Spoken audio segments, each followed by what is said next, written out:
رغم كيد العدا رغم كل النقم سوف نسعى إلى أن تعم النعم سوف نرنو إلى رفع كل الهمم للمسير للعلا ومناجاة القمم. فلنقم كلنا بالدواء والقلم كلنا عطف على من يصارع السقم ولنواصل المسير نحو غاية الأهم ونكون حقا خير أمة بين الأمم.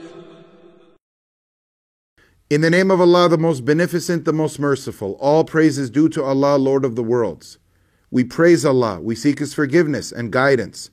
Whomsoever Allah guides, there is none to lead astray. Whomever He allows to go astray, there is none that can guide but He. And I bear witness that there is no deity worthy of worship except Allah alone without any partners. And I bear witness that Muhammad is the messenger of Allah. Allah sent him with the clear proof and the religion of truth to be triumphant over all other religions, whether the disbelievers like it or not. May the peace and blessings of mercy of Allah be upon our Prophet Muhammad, upon his family and companions, and whomever follows them in righteousness until the final day. Welcome to you, our dear viewers, to a new episode of The Strangers. I want you to picture yourself in this situation. You've entered the masjid, it's dhuhr time. You've just prayed your dhuhr with the imam, you've concluded your prayer, you're going to pray your 2 rak'ah ratiba, 4 rak'ah ratiba, whatever opinion you take. And then I want you to look at your watch and calculate how long between now and the next prayer, which is Asr, of course. How long between Dhuhr and Asr? 2 hours, 3 hours, 3.5 hours. What if I were to tell you this? Dhuhr adhan is at 1:11 p.m. Asr adhan is at 1:19 p.m. 8 minutes later. Yes, 8 minutes between Dhuhr adhan and Asr adhan. And no, it's not Jama' Taqdeem.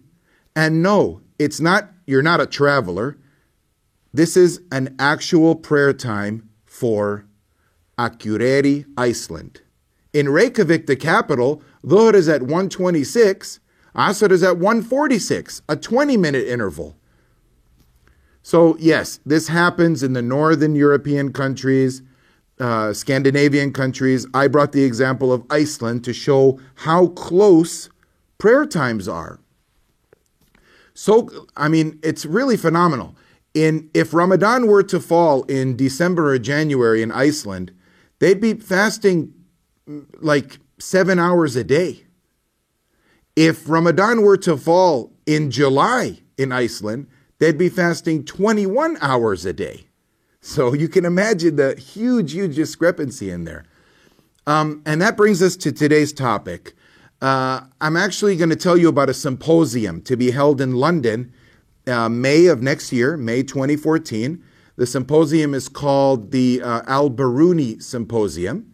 It's in London. It's Al-Biruni, of course, named after the great Islamic scholar, mathematician and physicist Abu Rayhan Muhammad bin Ahmad al-Biruni, who lived in the 4th Hijri century and the 11th Gregorian century. It's a symposia of scholarly research in which people are going to get together, scientists, scholars of Islam, imams, community leaders, students of knowledge. They're going to get together and they're going to research prayer times, Fajr, Isha, the time of opening your fast in Ramadan.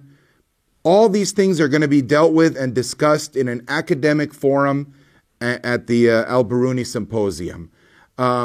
Unfortunately, what we have now happening in Europe and North America is a huge discrepancy in prayer times. You'll have 2 masjids in the same locality. One will break his fast at a certain time, rather open your fast at a certain time. Another would open their fast at 15, 20 minutes later, and they're in the same locality. So there's a lot of confusion out there. There's a lot of discrepancies between prayer times and stuff like that. That's why we really support this symposium. And if you are an imam, a student of knowledge, a scholar of Islam, and you have something to contribute, I would really advise you to go to this symposium.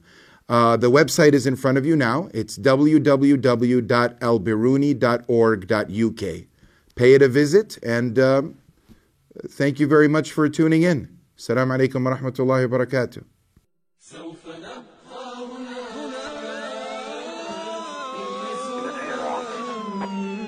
رغم كيد العدا رغم كل النقم سوف نسعى إلى أن تعم النعم سوف نرنو إلى رفع كل الهمم للمسير